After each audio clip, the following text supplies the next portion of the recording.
Et avec nous pour ce club, Laurent Geoffrin. Bonjour Laurent. Bonjour. Merci d'être là, journaliste, essayiste, directeur du quotidien en ligne Le Journal. Et Rachel Binas, qu'on est ravis d'accueillir dans ce club. Bonjour. Merci de nous avoir rejoints, journaliste au magazine Marianne. On va évidemment longuement parler de cette guerre en Ukraine, du discours de Donald Trump cette nuit au Congrès qui affirme que Volodymyr Zelensky et la Russie sont prêts à parler de la paix. Et puis évidemment des conséquences en Europe et en France. Emmanuel Macron prendra la parole ce soir à 20h pour s'adresser aux Français sur le sujet à la veille d'un sommet européen crucial. Les Européens arriveront-ils à parler d'une même voix demain? Vous nous direz ce que vous en pensez. Steve, on va parler d'un autre débat qui avait lieu au Sénat hier avec vous à la fin de cette émission. Un débat sur l'accord franco-algérien. Voilà. Un débat sur l'accord de 1968. Faut-il dénoncer ces accords? Faut-il les renégocier? Il en a été question hier au Sénat, effectivement. Ce sera à suivre à la fin de ce club. D'abord, on regarde l'actualité dans nos régions.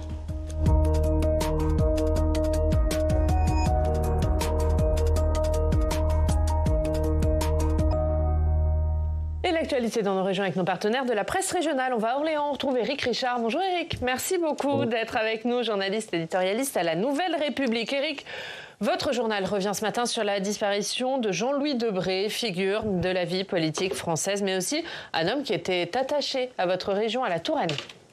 Oui, pour lui, revenir en Indre-et-Loire, et plus précisément à Amboise, était toujours un petit miracle, comme il nous l'avait confié en 2022, lors de l'une de ses dernières apparitions publiques sur place. Car Amboise et son canton avaient pour lui le parfum de la jeunesse. Son père, Michel Debré, fut le maire de la commune. Son frère jumeau Bernard, le chirurgien décédé en 2001, le fut aussi. En fait, la maison familiale des Debré se trouvait à Montlouis-Soir, non loin de là, à quelques kilomètres de Tours. Mais c'est bien à Amboise qu'il passa beaucoup de temps durant son adolescence jusqu'à sa vie de jeune adulte étudiant en droit à Paris. À Amboise, dans le sillage de son père, qui administrera la ville pendant près de 25 ans, il vit l'ascension politique paternelle avec une certaine gourmandise. Le jeune Jean-Louis pose en photo, par exemple, aux côtés du général de Gaulle en 1959, alors que Michel Debré est le Premier ministre. Le fils admire le père en silence, avec respect. Il ne sait pas encore qu'à cette dynastie Debré, qui contribue bien sûr à écrire l'histoire de la Ve République, eh bien lui, Jean-Louis, apportera à son tour sa pierre à l'édifice. Éric, au-delà de l'homme politique, ceux qui l'ont côtoyé semblent retenir surtout un homme qui préférait les copains en mondanité. C'est ce qu'on retient de lui en Touraine ? Ouais, il le disait lui-même, ne m'appelez pas monsieur le ministre ou monsieur le président, j'ai horreur de ça. Quand il venait séjourner, en effet, en Touraine, comme il avait fait il y a encore quelques mois encore, à titre bien sûr purement personnel, c'était à l'occasion d'une cousinade, eh bien, monsieur Debré, en quelque sorte, redevenait Jean-Louis, le bon copain, le bon vivant, artiste à ses heures, musicien, imitateur, acteur, bien sûr aussi, on le sait, homme de droit et de droiture, sans doute le compagnon de route le plus fidèle de Jacques Chirac.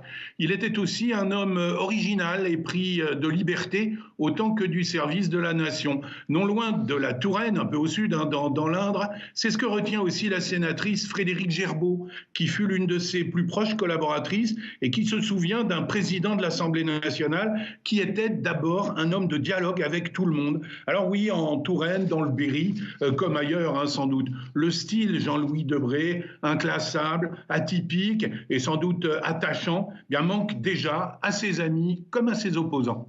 Merci beaucoup. Merci Éric d'avoir été avec nous. La Nouvelle République, autre sujet, les trains de luxe remis sur les rails. Merci Éric. Et puis un merci tout particulier parce que c'était votre dernière dans cette émission. Je voulais vous remercier d'avoir été avec nous pendant toutes ces années pour nous informer évidemment sur l'actualité dans votre région Centre-Val de Loire. Merci infiniment Éric et bonne route, bonne chance pour la suite. Merci beaucoup Éric Richard.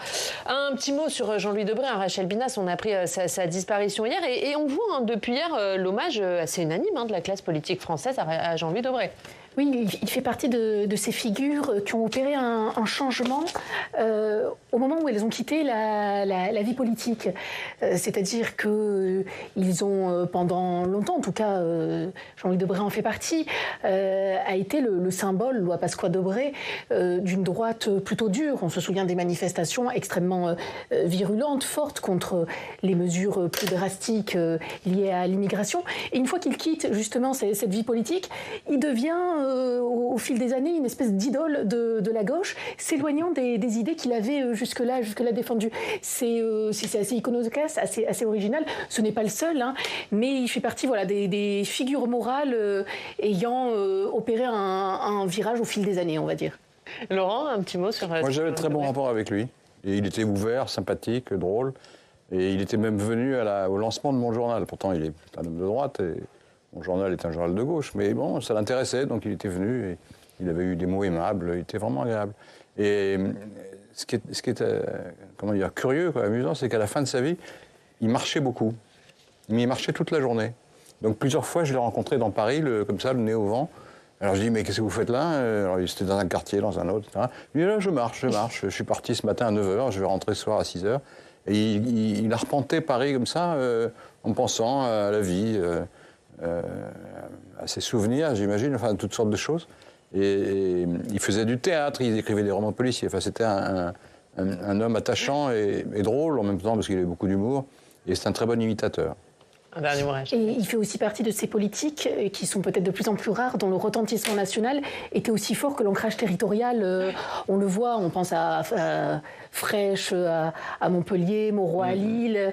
Et on a le sentiment, est-ce qu'il est exact ou pas, mais qu'elles diminuent, que ce nombre de ces figures-là est de moins en moins importante. Comment avoir à la fois un retentissement très fort à l'échelle nationale, mais aussi un ancrage très fort dans sa ville, son territoire d'origine. Oui, Jean-Louis Debré, qui est donc décédé hier à l'âge de 80 ans. On va parler de la guerre en Ukraine. Comment l'Union européenne va-t-elle répondre à la suspension de l'aide militaire des États-Unis pour l'Ukraine et au discours de Donald Trump cette nuit? Les 27 se réunissent demain pour un sommet européen exceptionnel. Hier, la présidente de la Commission européenne, Ursula von der Leyen, a dévoilé un plan pour la défense européenne. On voit les détails avec Cécile Sixou. Le danger auquel fait face l'Europe est inédit. Ursula von der Leyen n'a plus de doute après l'humiliation de Zelensky dans le bureau ovale et la suspension de l'aide militaire à l'Ukraine. Donald Trump n'a plus l'intention de défendre l'Europe. La présidente de la Commission européenne propose un plan pour se réarmer et vite. L'Europe est prête à assumer ses responsabilités. ReArm Europe pourrait mobiliser près de 800 milliards d'euros de dépenses de défense pour une Europe sûre et résiliente. Débloquer 800 milliards d'euros et une aide immédiate à l'Ukraine.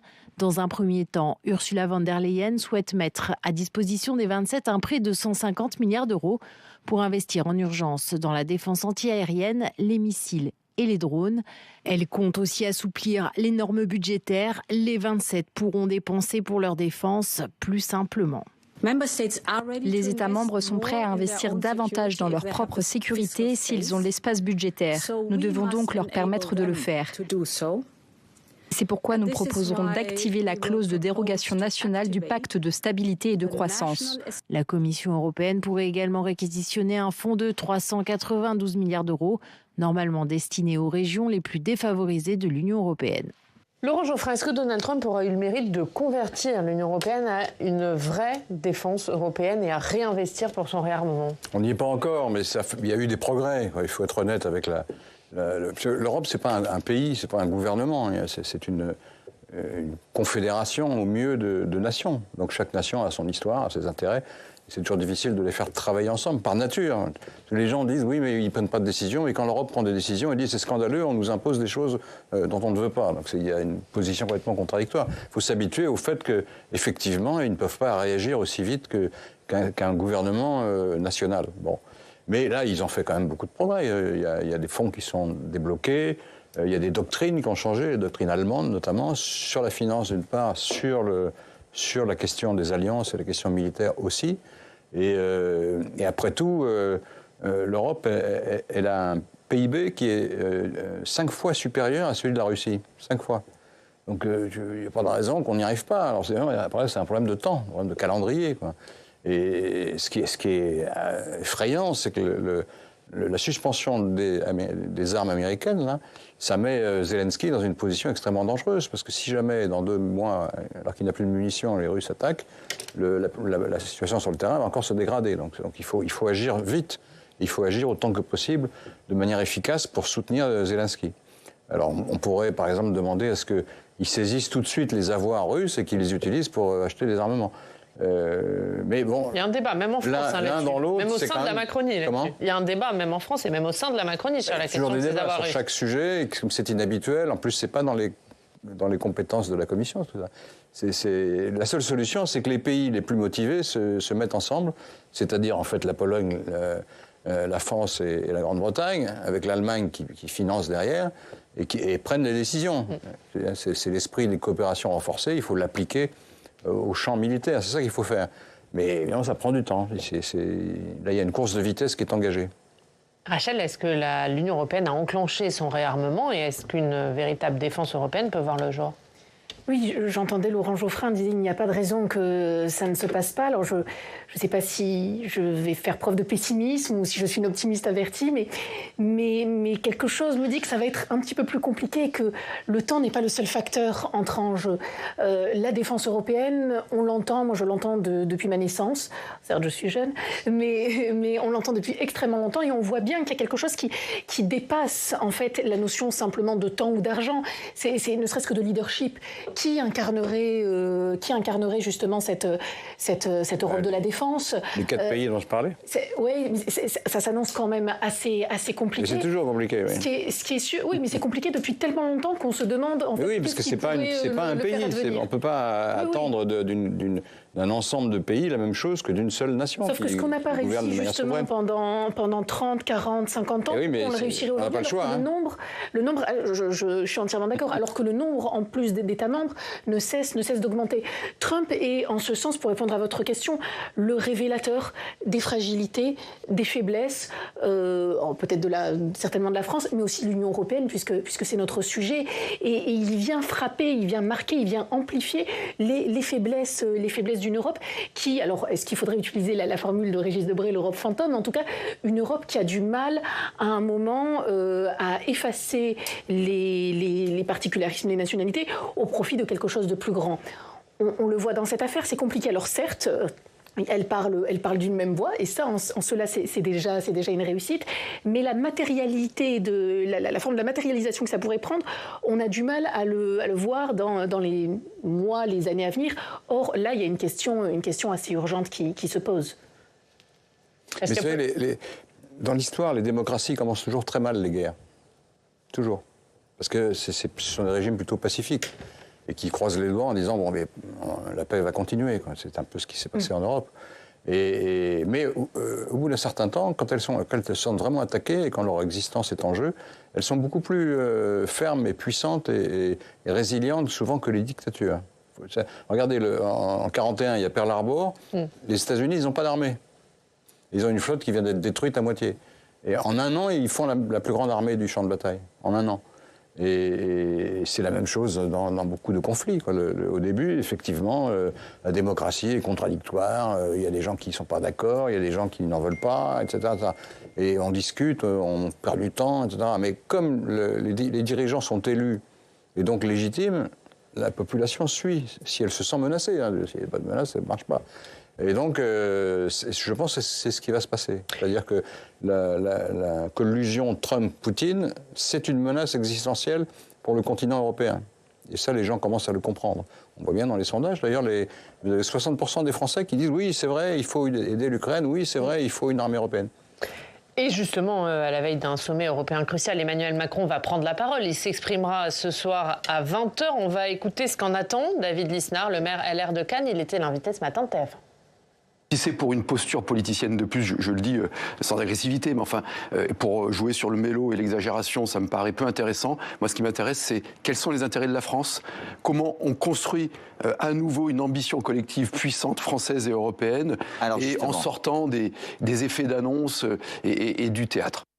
C'est le risque, Rachel Binas, ce soir, de l'intervention d'Emmanuel Macron, que ça se résume à des effets d'annonce, ou au contraire, il fallait qu'il prenne la parole, il fallait qu'il s'exprime devant les Français ? ce qui est certain, et je rejoins ce que disait Laurent Geoffrin, c'est que c'est une préoccupation qui est européenne et qui est aussi nationale. C'est pas toujours le cas, c'est-à-dire que c'est quelque chose qui ne se cantonne pas à la Commission européenne, à des instances dont la légitimité serait critiquée, sujette à caution. Là, c'est quelque chose qui parle aux Français, qui parle au continent dans son ensemble, et en cela, la parole présidentielle, en effet, a sa légitimité à ce moment-là. Alors, ensuite, est-ce qu'il y aura des annonces précises ou simplement des effets? On le saura pour le moment, à ma connaissance. Il n'y a pas énormément de choses qui ont fuité sur le contenu. Ce que l'on sait aussi d'Emmanuel Macron, c'est que, et c'est pas nouveau, l'un de ses objectifs aussi est d'avoir une envergure internationale très forte et de peser dans les différents conflits, de prendre le conflit, de prendre le leadership. Il avait essayé au début du conflit avec l'Ukraine. Il a également essayé entre Israël et Gaza. Là, il semblerait une carte peut-être à jouer. On verra quel sera vraiment le contenu, sachant que, on l'a dit, c'est quelque chose. La France ne peut pas tout. C'est quelque chose qui dépasse nos frontières et c'est quelque chose qui se joue à l'échelle de l'Union européenne.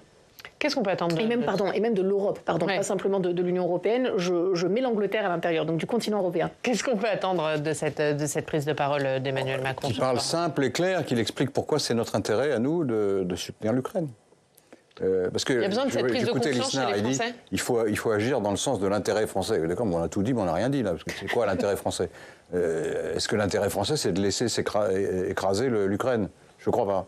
Je pense que notre intérêt matériel, c'est de soutenir l'Ukraine parce que si l'Ukraine s'effondre, après, on va être obligé de se retrouver dans une même posture défensive pour les pays baltes, pour la Moldavie, etc. Et avec cette différence, c'est que les pays baltes, ils sont dans l'OTAN. Et donc là, il y a un article numéro 5 qui oblige les autres membres de l'OTAN à voler au secours des pays baltes. Sans précision, mais quand même, il faut les secourir. Et donc, on va se retrouver impliqué dans une guerre de manière encore plus proche, quoi. Mais ça, il y a besoin de le dire. Vous avez l'impression que c'est notre intérêt égoïste que d'éviter cette situation. Cette prise de conscience, elle a eu lieu chez les Français. Ils sont bien conscients du sujet qui nous guette. Oui. Ou est-ce qu'il faut qu'Emmanuel Macron en remette il doit ce soir? expliquer en quoi parce que tout ça est fondé sur un mensonge au départ. La politique Trump ou celle de Poutine, d'ailleurs, c'est la même. C'est qu'on accuse l'Ouest d'avoir provoqué cette guerre. Pourquoi? Parce que l'Ouest a soutenu les peuples périphériques de l'ancienne Union soviétique dans leur volonté d'être indépendants. C'est ça le crime qu'on a commis. Et après, on nous dit, mais c'est de votre faute tout ça. Et on y est pour rien. Ces gens-là veulent être indépendants. Les Ukrainiens, les Géorgiens et d'autres, ils ne veulent pas vivre sous la férule de Poutine. Est-ce que c'est un crime que de les avoir encouragés dans cette direction, sans jamais d'ailleurs... parce qu'on fait semblant de croire que le fait que ces pays soient dans l'OTAN, c'est une menace pour la Russie, mais que l'OTAN n'a jamais eu l'idée saugrenue d'aller attaquer la Russie. C'est ridicule, cette histoire. Ça ne tient pas debout. C'est un mensonge total. La vérité, c'est qu'il y a une politique russe qui consiste à rétablir l'ancien empire du Tsar. C'est ça, la vérité. Là où la parole présidentielle peut s'imposer dans le cadre de nos frontières, c'est qu'on sent bien quand même si autour de ce plateau on est à peu près d'accord, que ça ne fait pas non plus totalement l'unanimité. On a vu, on aura peut-être l'occasion d'y revenir, mais une France insoumise qui a du mal à se positionner réellement là-dessus, qui ne sait plus où elle habite, qui avant le début de la guerre expliquait quand même, Mélenchon disait que Zelensky avait provoqué et était le responsable de cette guerre. Trump avant Trump. Exactement. Ensuite, le RN aussi, qui à la fois a envie de mettre à distance Poutine, mais qui ne veut pas non plus se fâcher totalement avec Trump. Et on sent bien qu'au sein de pôle, on va dire, de notre échiquier politique, il y a une difficulté à se positionner de manière claire. Et la dernière illustration en date, c'est peut-être le discours de la France insoumise sur les fameux avoirs russes. Il est assez surprenant de la part d'un parti se disant de gauche radicale de ne pas vouloir justement se saisir de ces avoirs russes, de ces avoirs capitalistes qui ont été acquis sur le dos quand même d'une partie du peuple russe, alors même que lorsqu'il s'agit de saisir d'autres avoirs ou de s'en prendre à certains capitalistes en France, on ne voit pas la même gêne. Donc on voit bien à quel point ce qui peut chez certains être une évidence, une vérité quasiment incontestable, Chez d'autres, ça patine. On a du mal réellement à se positionner. Ouais, il y a besoin d'en appeler à l'unité nationale. C'est vrai qu'on a vu lors des débats à l'Assemblée nationale, alors certes une forme d'unanimité sur le soutien à Kiev, mais des grandes divergences sur la stratégie à adopter vis-à-vis de l'Ukraine, de la Russie et de Donald Trump. Je crois que c'est peine perdue d'appeler à l'unité nationale avec Marine Le Pen et Jean-Luc Mélenchon. C'est la 5e colonne. Ce sont des agents russes et maintenant américano-russes. Donc c'est pas la peine. Ce qu'ils disent n'a pas grande importance entre nous, parce que ça ne tient pas debout d'abord, et deuxièmement, ce sont des traîtres à la patrie. Ils donnent toujours des leçons de nation, de l'identité. Le jour où on est en danger, ils travaillent avec l'ennemi. Ils ont quand même appelé à soutenir l'Ukraine lors des débats. C'est une tartufferie totale. Parce qu'ils ont dit oui, il faut soutenir l'Ukraine, c'est horrible. Parce s'ils avaient dit le contraire, vous vous rendez compte. Donc ils sont obligés de dire ça, à leur corps défendant, parce qu'avant ils disaient le contraire. Et dès qu'il s'agit de faire quelque chose, ils sont contre. Dès qu'on dit on va envoyer de l'argent, on va envoyer des armes, des soldats éventuellement, peut-être, mais pas pour faire la guerre, pour sécuriser une partie du territoire ukrainien. Ah non, surtout pas, etc. À chaque fois, ils sont contre. Donc c'est un masque qui est tombé d'ailleurs, puisque dès qu'il y a une chose concrète à faire, ils votent contre. Donc un dernier mot là-dessus, on en est. Je pense que vraiment là, la gauche ou une partie de la gauche, selon la dénomination qu'on veut, est face à quelque chose qui relève d'un enjeu très important pour elle et qui fait écho aussi à son propre héritage. Et qu'elle ne doit pas oublier, au risque vraiment de rompre avec cet héritage-là historique, extrêmement fort. Reste à elle à se positionner et de manière claire. Alors après le débat sur l'Ukraine hier au Sénat, un autre débat était organisé dans l'hémicycle, débat sur les accords franco-algériens de 1968. Steve, de quoi on parle ? D'une offensive en règle de la droite contre les positions du gouvernement. Au centre du bras de fer, il y a effectivement, Oriane, ces accords de 68 prévus à l'origine pour faciliter l'immigration économique depuis l'Algérie et répondre aux besoins en main-d'œuvre de l'industrie française. Oui, mais voilà, 57 ans plus tard, la droite estime que le contexte a radicalement changé. Écoutez. Lorsque nous constatons que cet accord fait un traitement de faveur pour les Algériens lorsqu'il s'agit de venir en France, nous n'avons aucune réciprocité de la part de l'Algérie. Il y a une immigration régulière importante, mais il y a une immigration irrégulière quasiment aussi importante en destination de la France. Nous avons donc un système totalement déséquilibré dans lequel nous avons des dispositions qui sont favorables à l'Algérie, et alors que l'Algérie elle-même ne respecte pas le droit international. Muriel Jourda qui fait référence à l'assaillant notamment du marché de Mulhouse, cet Algérien de 37 ans en situation irrégulière visé par une OQTF, obligation de quitter le territoire français et que l'Algérie a refusé de reprendre à plus d'une dizaine de reprises. Oriane. Et François Bayrou a laissé entre 4 et 6 semaines à Alger pour se montrer plus coopératif dans la reprise de ses ressortissants clandestins. Qu'en pensent les sénateurs ? Qu'est-ce qu'ils proposent ? La droite souhaite dénoncer ces accords. Ils sont en cela sur la ligne Retailleau, celle du ministre de l'Intérieur qui demande d'instaurer un rapport de force avec l'Algérie. Cette ligne qui ne fait pas l'unanimité ni au Sénat ni au sein de l'exécutif. Emmanuel Macron a finalement repris le dossier en main chez nos confrères du Figaro. Lundi, le chef de l'État s'est prononcé contre une rupture unilatérale de ces accords. L'accord de 1968, c'est le président de la République, dit-il. Fermer le banc, ces dissonances au sein de l'exécutif font le bonheur de la gauche. Écoutez. Il est anormal qu'un ministre de l'Intérieur mette une telle pression sur le Premier ministre pour empiéter avec autant de désinvolture sur ce qui est le champ de compétences du président de la République pour faire de la politique intérieure avec la politique étrangère. La France doit parler d'une seule voix pour dire non à cette politique de la terre brûlée.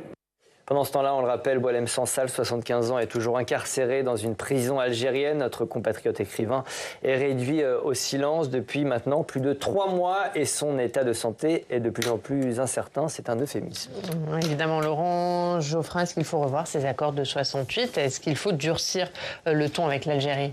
Moi, je ne suis pas d'accord avec la position, d'ailleurs on ne la connaît pas très bien, de la gauche sur la question. Parce qu'il faut repartir au départ. Il y a une loi en France qui fait qu'on accueille volontiers toutes sortes de gens, 200 à 300 000 par an, mais il y a des critères.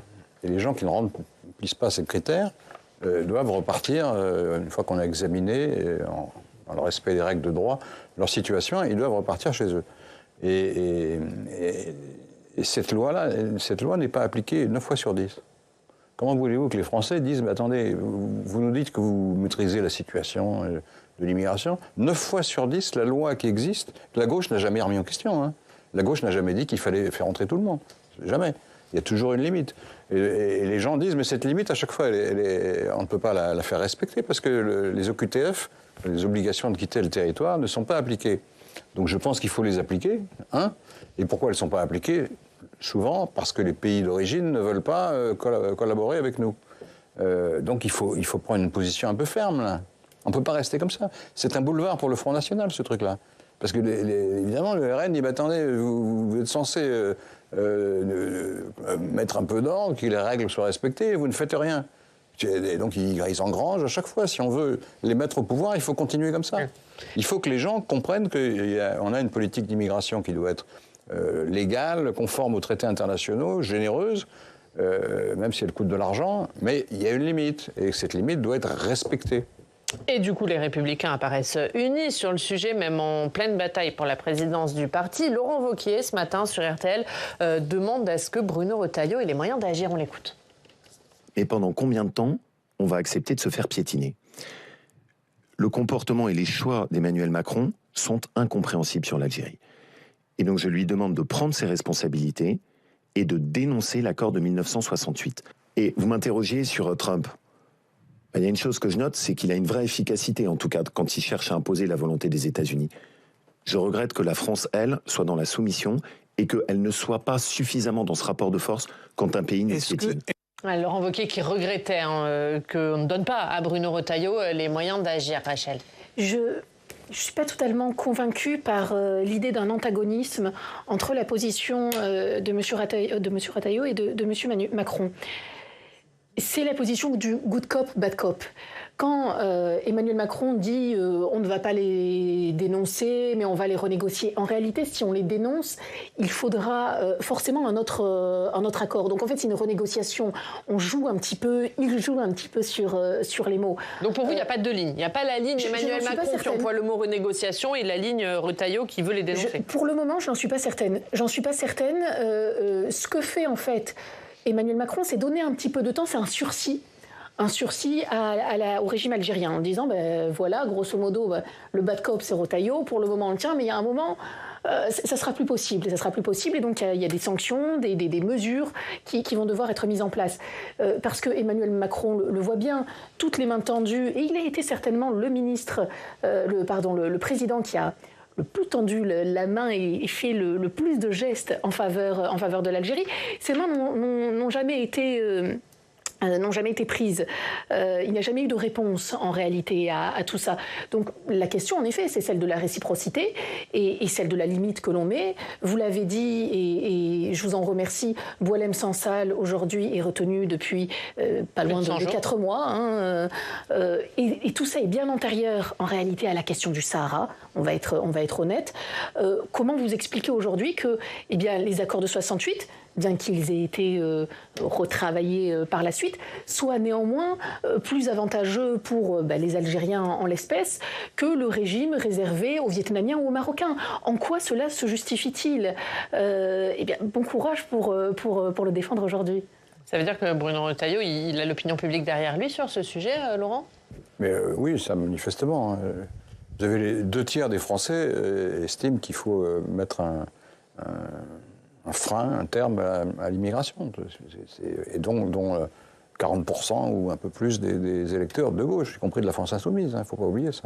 Donc il faut en tenir compte. Il y a une vox populi en démocratie, on n'est pas obligé de s'y soumettre toujours, mais enfin en tout cas il faut en tenir compte. Et donc il faut proposer une politique qui soit conforme aux valeurs républicaines, mais qui soit aussi conforme aux souhaits des électeurs. Il faut trouver le bon dosage entre la fermeture et l'ouverture. C'est difficile, mais il faut le faire. Un dernier mot. Oui, non, ce qu'il faut comprendre, c'est que la relation, en effet, est très forte entre la France et l'Algérie. on le voit à travers les citoyens qui ont un lien, on estime à 2,4, 2,6 millions de personnes qui ont un lien aujourd'hui en France avec l'Algérie, mais ils ne constituent pas, et j'insiste là-dessus parce que je crois qu'on ne le dit pas assez, notamment les politiques, ils ne constituent pas un groupe homogène. Quand on entend certains dire « oui, attention à la réaction en France », et qu'est-ce que ça veut dire? Que les Algériens soient des espèces en France, de sauvages potentiels, qu'ils se mettraient à brûler des voitures, des commerces, si on faisait quelque chose. N'oublions pas que les Algériens en France, ou les personnes d'origine algérienne, c'est aussi des Kabyles, c'est aussi des Chaouis, c'est des Berbères, c'est une population extrêmement hétérogène, avec un avis, une opinion sur le régime algérien qui varie. Merci beaucoup à tous les deux. Vous restez avec nous. Évidemment, on regarde ce qu'il y a à la une de la presse régionale.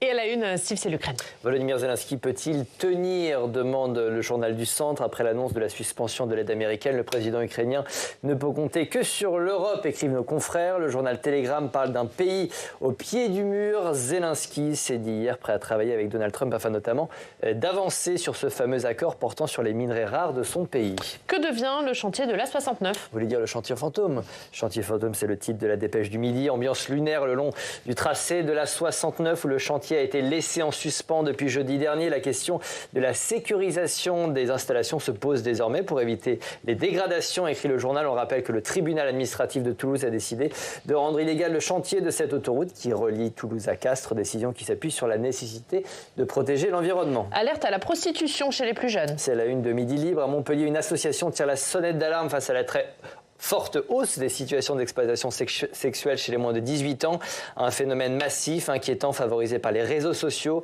écrit le journal. Sur le département en 2024. 105 situations d'exploitation sexuelle ont été repérées par l'association. Benoît Payan face au lecteur. Le maire de Marseille était à la une de la Provence ce matin. Il s'est prêté à l'exercice des questions des lecteurs du journal. École, transport, sécurité, logement, beaucoup de sujets ont été abordés. Serez-vous candidat en 2026, monsieur Payan? Pas de réponse claire, mais on comprend qu'il s'y prépare. Allez-vous faire des alliances avec les Insoumis, monsieur Payan? Hors de question, répond-il. À Marseille, LFI n'a qu'un seul ennemi, dit-il, c'est lui. Eh bien, faites les questions-réponses. La disparition de Jean-Louis Debré. Un homme d'État élevé dans le culte de l'Alsace, titre les DNA. Jean-Louis Debré est décédé dans la nuit de lundi à mardi. À l'âge de 80 ans, il avait été ministre de l'Intérieur, président de l'Assemblée nationale, puis du Conseil constitutionnel. Les DNA rendent hommage à celui qui allait au moins une fois par an dans la région. Il y visitait notamment la ville de Westhofen, où plusieurs tombes du cimetière juif portent le nom des Debré. Westhofen, véritable berceau de la famille, selon l'ancien président du Conseil constitutionnel. Allez, un mot de foot. Oui, Lille peut continuer à y croire. Les nordistes ont tenu en échec Dortmund hier en 8e de finale aller de la Ligue des Champions. Score final 1-1. Le match retour se jouera au stade Mauroy. Alors pourquoi pas rêver d'un quart de finale de Ligue des Champions, demande la Voix du Nord. Ce soir, ce sera au tour de qui? Du PSG. PSG de rêver, et de vous aussi, Oriane. Les Anglais de Liverpool viennent au Parc des Princes pour un 8e de finale électrique. Vous allez suivre ça? Bien sûr, on n'aura pas le même rêve, mais on va suivre ça. On a la même passion. Exactement. C'est la phrase. Merci Steve, merci d'avoir été avec nous. Merci Rachel. La une de Marianne face au chaos mondial. Comment peut-on s'en sortir? Merci beaucoup d'avoir été avec nous, Rachel. Merci Laurent Geoffrin également d'avoir été avec nous. Merci à tous de nous avoir suivis. À 18h, vous avez un rendez-vous avec Thomas Hugues pour Sens Public. Très bonne journée. À demain.